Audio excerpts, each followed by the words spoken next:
thing, let's see, find a screen to present here. Oh, someone's recording. Okay, great. All right, can you guys see my screen? That's the Google Meet extension grid view. Is that what's showing? Yeah, okay.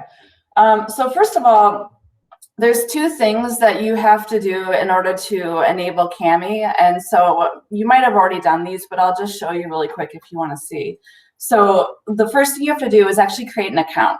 And so our entire district has a license right now for the premium Kami. And so if you create an account with our ccsd21.org email address, you'll be automatically added to our Kami account and you'll have the premium version. So to do that, you have to go to kamiapp.com and then just use Google to sign up for an account. So that's the first step. When you do that, you'll see a screen that looks like this. And you'll see it says trial ends in 24 days. So we currently have this free trial through end of April, but their wording was, you know, they're playing it by ear. So hopefully they'll continue to extend it longer as this whole thing lasts. All right, so that's step number one. And then you have to go also to the Chrome Web Store and install the Kami extension. So I think there's 3 different extensions for Kami that you can have. The one that you will need to use it is this Kami extension, PDF and document annotation. So you can see I've already got it, but if you don't have it yet, you'll just have to click add to Chrome.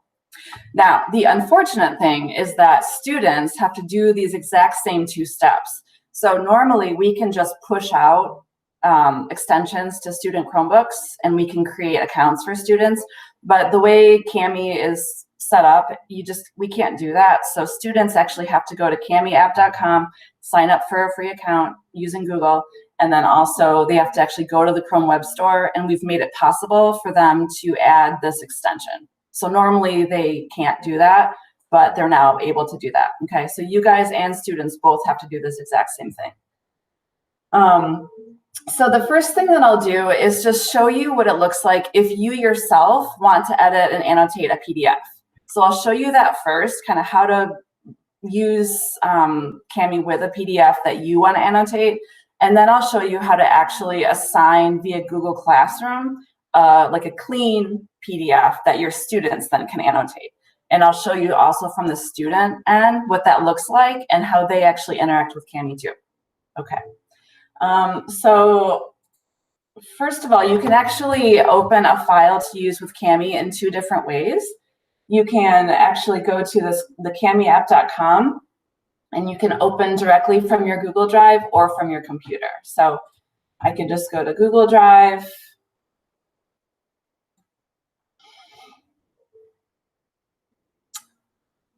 And then I can find a PDF.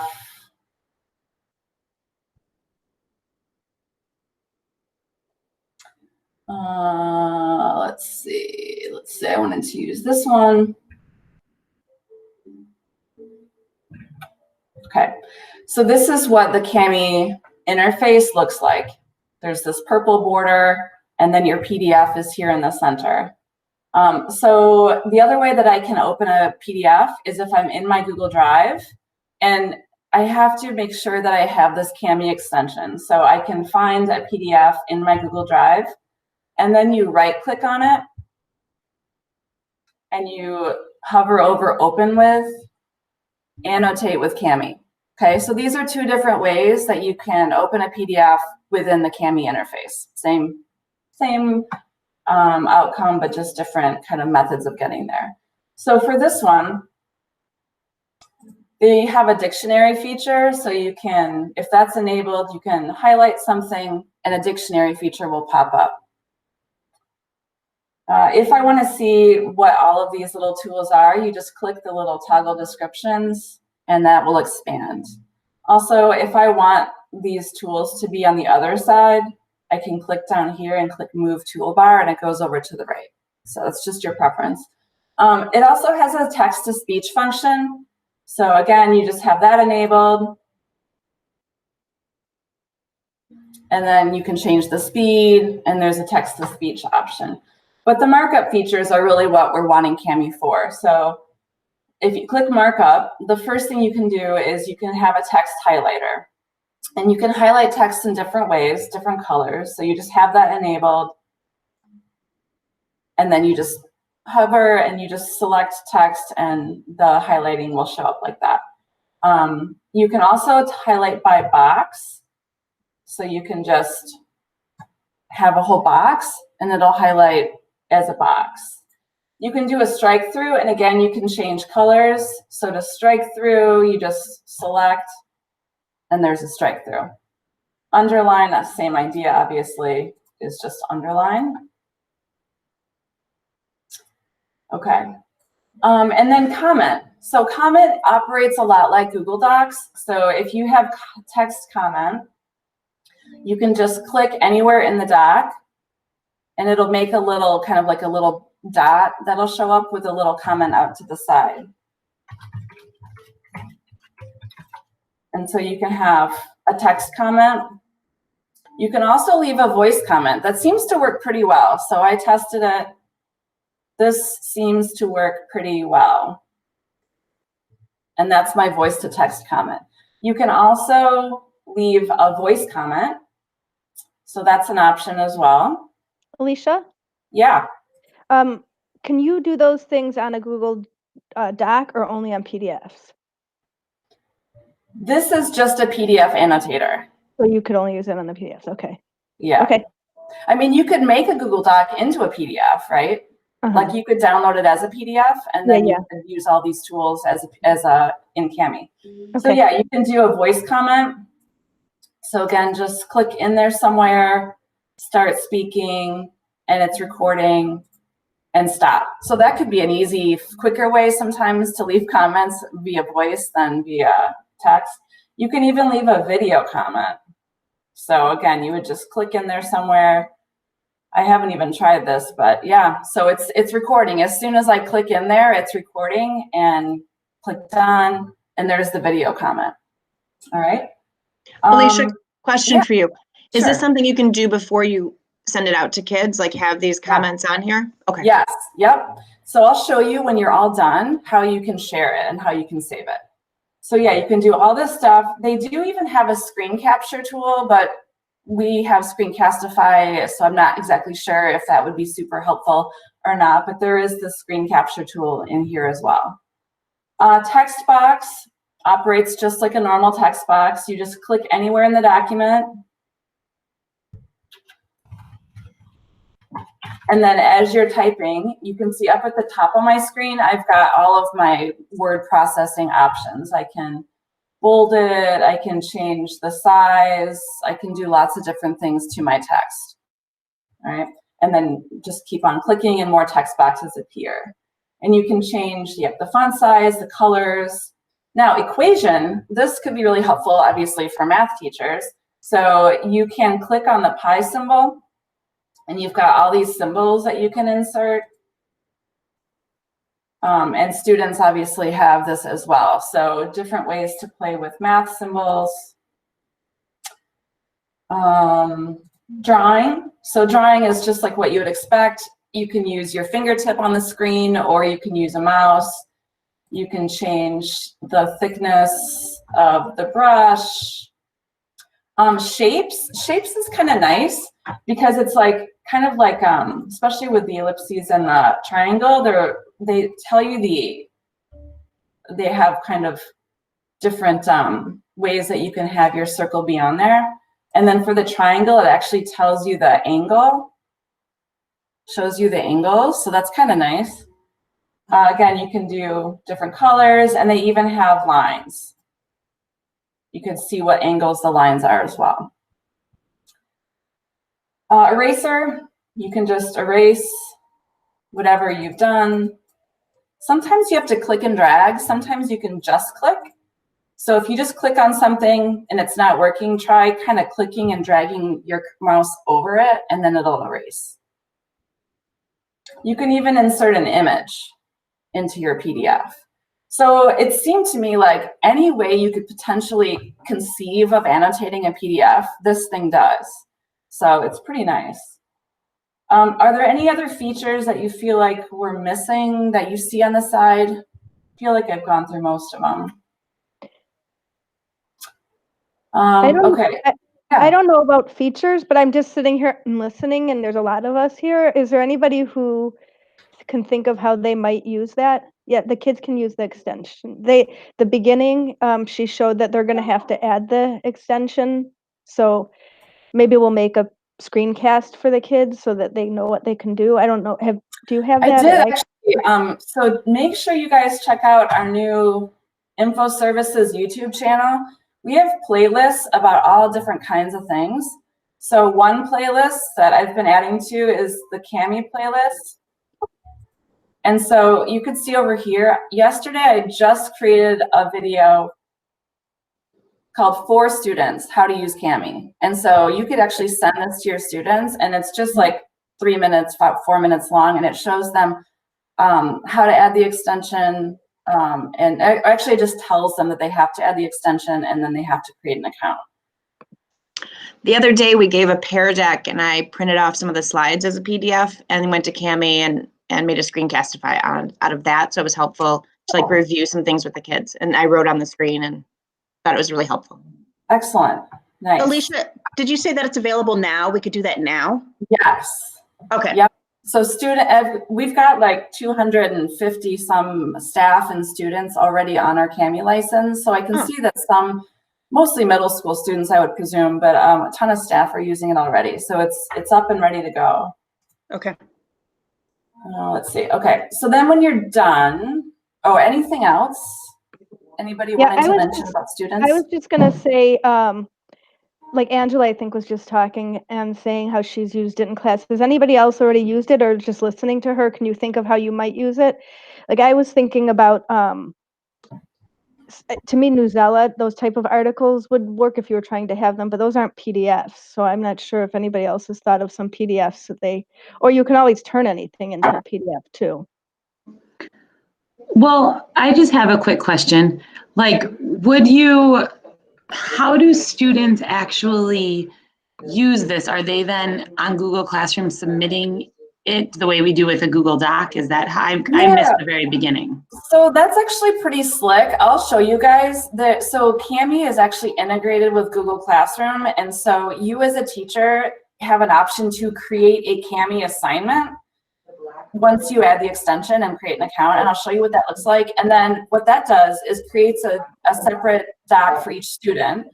And then the student logs into Google Classroom and they see the assignment, and it's like Kami assignment. So it's kind of, it's like distinctive from a normal assignment. Once they open it with Kami, they are already in the screen of Kami. And then there's even a button at the top that says submit. So it's like all within the Kami environment.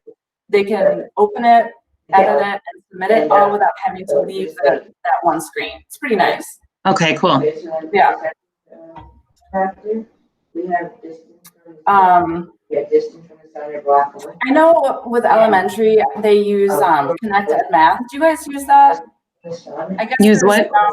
It's called Connect Math. No. So they have like a lot of, I guess, PDFs that they get from that. And so they wanted to be able to have kids, they're like basically worksheets. They wanted to have kids kind of be able to mark that up.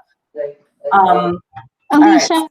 Yeah. Can you show the Google Classroom part again? I'm sorry.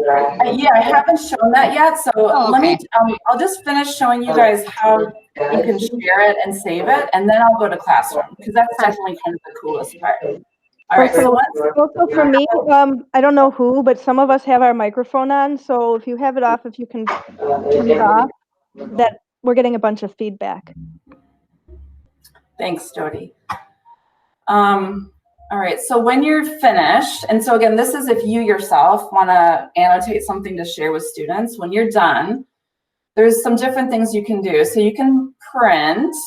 If you click save, you can see, you can decide where you want the document to actually be saved. You can also, if you click download, so you can save it with the annotations, which I think was a question. So you can save it with the annotations to your computer or to your Google Drive. You can change the name. you can do a couple of different things. So this is how I would probably suggest you save it, is to go again to download, choose where you want to save it with the annotations if that's what you want, or without, and then give it a name.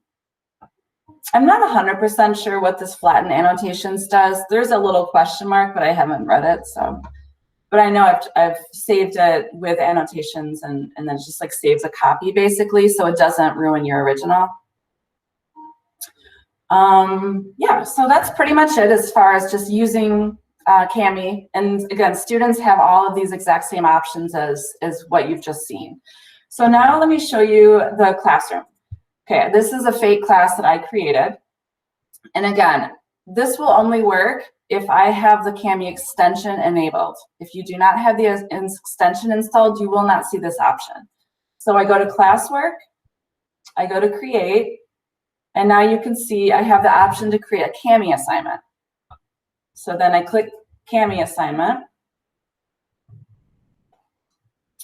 I can, again, just like normal, choose the class, choose the students, give it a title, practice, doc, read and annotate, give it points, due date, whatever. And then I can attach from my computer or from Drive. So let's say I attach this document here, and you can see it defaults to make a copy for each student. Because obviously, if you didn't do that, everybody would be annotating the exact same document. So this defaults to make a copy for each student. And then you click Assign. So from your end, that's all you have to do. Okay, assignment created. So I am going to flip over to like a test student account. Can you guys see this test student account? It's got like a little M up in the top. Do you see that? Erica or Jody? I flipped to a different window, and I want to make sure everybody can see my new window. There's a little M. We can't see the new window. Okay. Let's see. I'm just gonna try it again. Present now, window.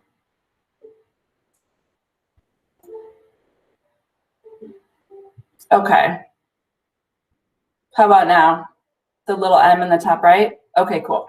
So this is my student screen.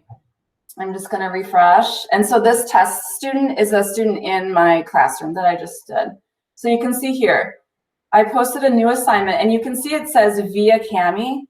That indicates that it's a Kami assignment. Like, I didn't type that in. It just says it's Kami, and it's called Practice Docs. So you can just open it, and they can see the instructions, read and annotate. And so they will click on the PDF. Now, this will only work if the student has installed the Kami extension. If they have not, when they click, it opens in preview. Oh, dang. Okay. Sorry. I've got all of these different, it doesn't work in incognito, so bear with me for just a second.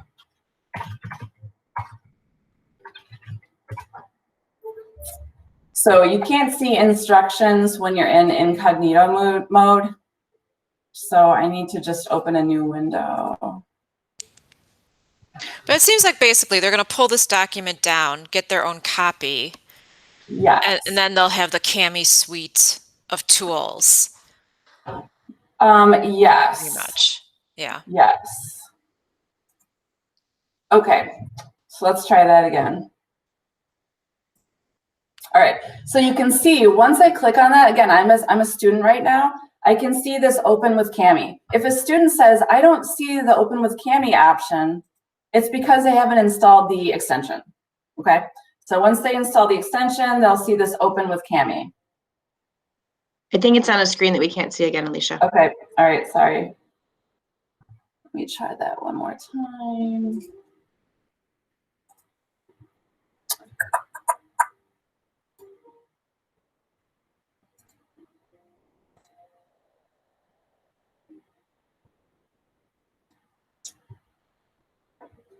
Okay. Do you see practice doc? Do you guys see practice doc? Yeah, okay. Yeah. So again, I'm a student. I click and I can see how it says open with Kami. And that's because they have the extension installed. Again, if you have a student saying, I don't have that option, they probably haven't installed the extension. So they click open with Kami and they'll see basically exactly what you guys saw when I demoed earlier. So they have all the same options to mark up, they can draw, they can add text boxes, etc. So once they're finished, all they do as a student, let's say I do something, let's just highlight that, and then I'll draw something on there. Okay, so when they're finished, all the student needs to do is click turn in here at the top. Okay, so they click turn in, they can see it's not done, they can see where it'll be located in their own drive, and then they click turn in.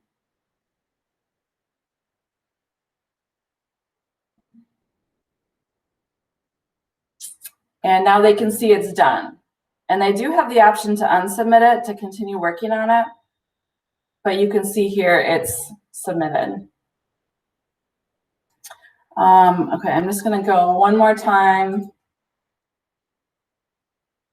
back to my class. And I'll present window. Okay. So now I'm again the teacher, I'm back to my class. I can see, here's my new document and I can see that this student turned it in and I can click on it. And here are the little annotations that I just made. I can give it a grade, add comments. And then there's even something called Grade with Kami, which I haven't explored yet, but they have some kind of feature where you can grade within the Kami interface. So that's something that you might want to explore as well. So I guess it allows you to make annotations of grading on the actual document. And then you can click return if you make annotations on the document. So that's pretty much it as far as how to use Kami as an interface, how to integrate it with your Google Classroom, what students see, how they interact with it. And then again, I did make a video for students how to use Kami. So this shows them how to do what I just did. So basically how to go into the Google Classroom, how to get an assignment, mark it up, and then how to submit it within Google Classroom. So that could be something that you share with students if you want to. And there's other little how-tos that they're all like between 2 and 5 minutes long. So that's pretty much it. So does anybody have any questions or comments or anything?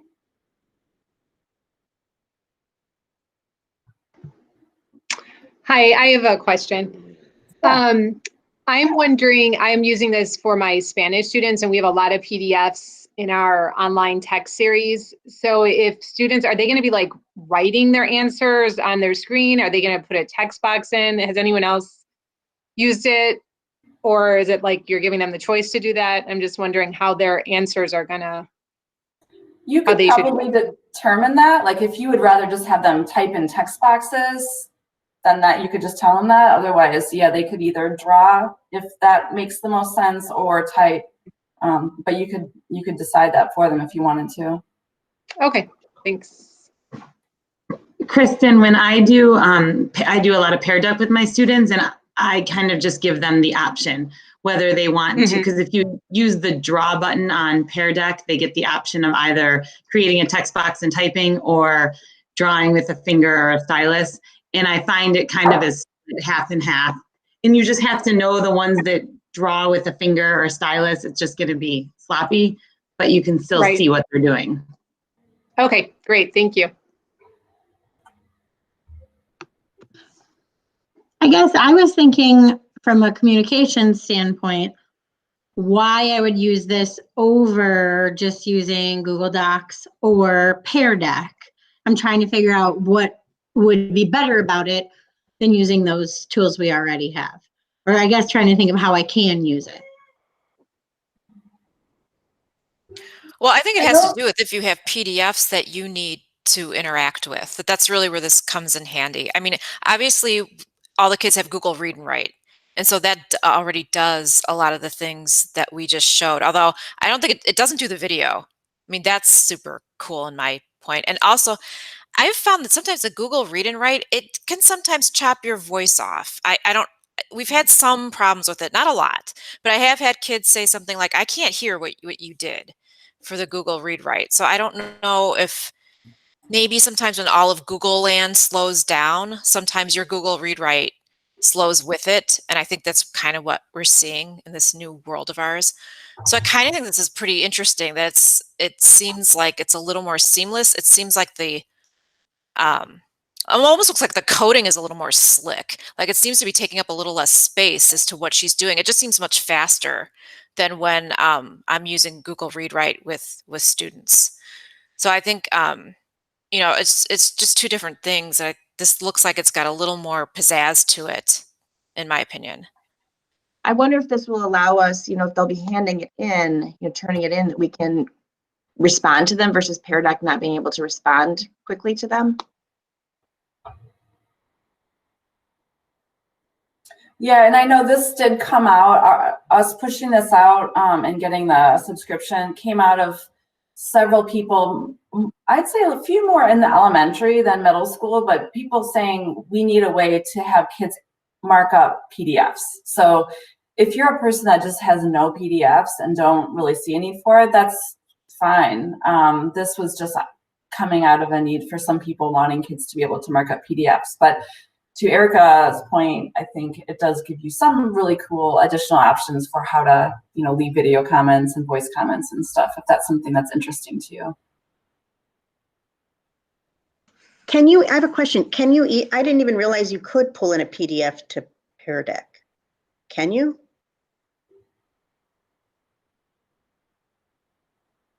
I'm not going to answer that because I don't use Pear Deck a lot. So if somebody else wants to jump in. You could, if you had a Pear Deck, you could upload it into your slide as a PDF or link it from your slide as a PDF. But I think kind of like Dana was saying, sometimes you're making an easy problem more difficult. So, there's no need to put it into PDF, but you could in theory. The other question I had is I wonder if this would work with the science tech books. Like, if you can save some of those articles or different things, because they have PDFs, right? Aren't some of those like activities PDFs? Some of the activities are PDFs. So yeah, absolutely. Yeah. Alicia, can we open up the kids' documents that they submit to us and make video comments back on them again? So I think so. So this, let me find okay, so this is the one that this practice kid had just submitted to me, and now I'm in my teacher account again. And so I selected grade with Kami. I think you have to select grade with Kami, and then I can, let's say, comment. Let's say I wanted to do a voice comment. I would just put my little cursor someplace, and I have to allow my microphone. But yeah, I can say you didn't, this question is incorrect because it should be 1236. So yeah, you can actually grade by adding in or like make comments and mark up using Kami. And then you would just click return and they would be able to see their document that they marked up, but with your added comments.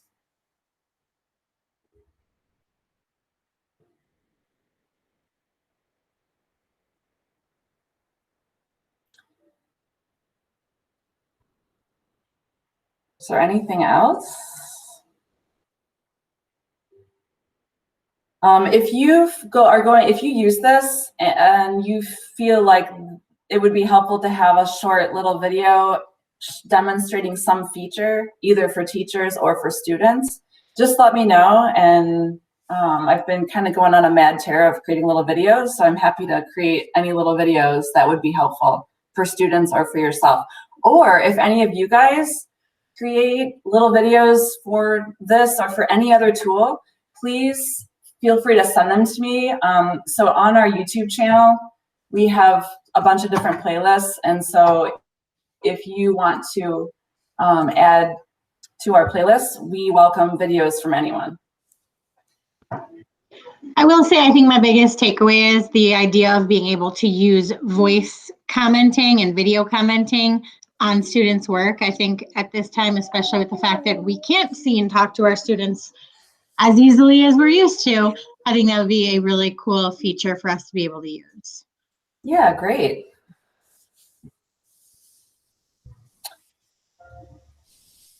Okay. Erica, Jody, Tracy, anything else you wanted to mention? I don't think so. I mean, thank you. Yeah, this was great. Thank you. I don't have anything else, but it's wonderful. Okay, well, thanks. Reach out anytime about anything. Good luck. Hope everyone's doing well. It's been fun seeing like children and dogs and whatnot. So bye. Thank you. Thanks. Thank you, everybody.